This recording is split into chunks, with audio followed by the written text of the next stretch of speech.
ஒருத்தனுக்குள்ள ஒரு தாக்கத்த ஈஸியாவும், சீக்கிரமாவும் கொண்டு வந்து சேர்க்கணும்னா, அதுக்கான ஒரே பிளாட்ஃபார்ம் இந்த சினிமா.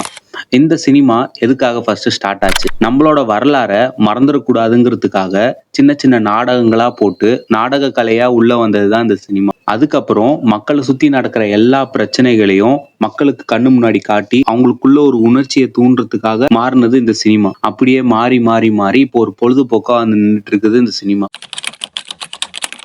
ஆமாங்க. என்ன அழ வச்சது சினிமா, என்ன பேச வச்சது சினிமா, என்ன சிரிக்க வச்சது சினிமா, என்ன சிந்திக்க வச்சது சினிமா. எனக்குள்ள நாட்டுப்பற்றுன்னு ஒண்ணு இருக்குதுன்னா, அதுக்கு காரணம் இந்த சினிமா.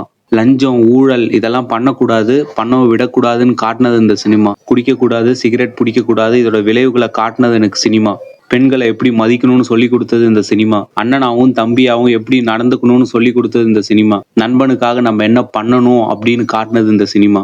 தமிழ்னா என்ன? தமிழ் மொழினா என்ன? தமிழ் இப்ப நான் பேசுறேன்னா, அதுக்கு காரணமும் அந்த சினிமா தான். கற்பனையான உலகத்த எனக்கு காட்டுனது இந்த சினிமா தான். அன்பே சிவம்னு சொல்லிக் குடுத்தது இந்த சினிமா. கண்ணு முன்னாடி ஒரு தப்பு நடக்குதுன்னா, அத தட்டி கேட்கணும்னு எனக்குள்ள ஒரு உணர்ச்சிய கொண்டு வந்தது இந்த சினிமா. நான் ஒரு குடிமகனா என்னென்ன பண்ணணும், என்னென்னலாம் பண்ணக்கூடாதுன்னு என் கண்ணு முன்னாடி காட்டுனது இந்த சினிமா. ஒரு ரசிகனா எப்படி இருக்கணும், எப்படி இருக்கக்கூடாதுன்னு சொல்லிக் குடுத்தது இந்த சினிமா. ஜாதிங்கிறது ஒரு சாக்கடைன்னு எனக்கு சொல்லிக் குடுத்தது இந்த சினிமா. எனக்கு சட்டதிட்டம் கொஞ்சம் கொஞ்சம் தெரியும்னா, அதுக்கும் காரணம் இந்த சினிமா தான். காமராஜர், காந்தி, பெரியார், நான் அது மாரி நம்ம நாட்டுக்காக யார் யாரெல்லாம் போராடினா, யார் யாரெல்லாம் உயிர் விட்டா, எதுக்கு உயிர் விட்டான்னு காட்டுனது இந்த சினிமா. படிப்போட முக்கியத்துவம்னா என்னன்னு காட்டுனது இந்த சினிமா. அதே மாரி தாங்க சினிமால பார்த்த ஒருத்தர முதலமைச்சர் சீட்ல உட்கார வைக்கிறதுக்கு காரணமா இருந்ததும் அதே சினிமா தான். அவர் ஒழுங்கா ஆட்சி பண்ணலன்னா, அடுத்த வாட்டி வேற ஒருத்தருக்கு ஓட்டு போட்டு வேற ஒருத்தர தேர்ந்தெடுக்கணும்னு சொல்லிக் குடுக்குறதும் அதே சினிமா தான். குறிப்பா சொல்லணும்னா, என்ன மாத்துனதே அந்த சினிமா தாங்க. நம்மளுக்குள்ள ஊறி போன இந்த சினிமால நல்லதும் இருக்கு, கெட்டதும் இருக்கு. எத நம்ம எடுத்துக்கிறோங்கிற பொறுத்து தான் இருக்கு.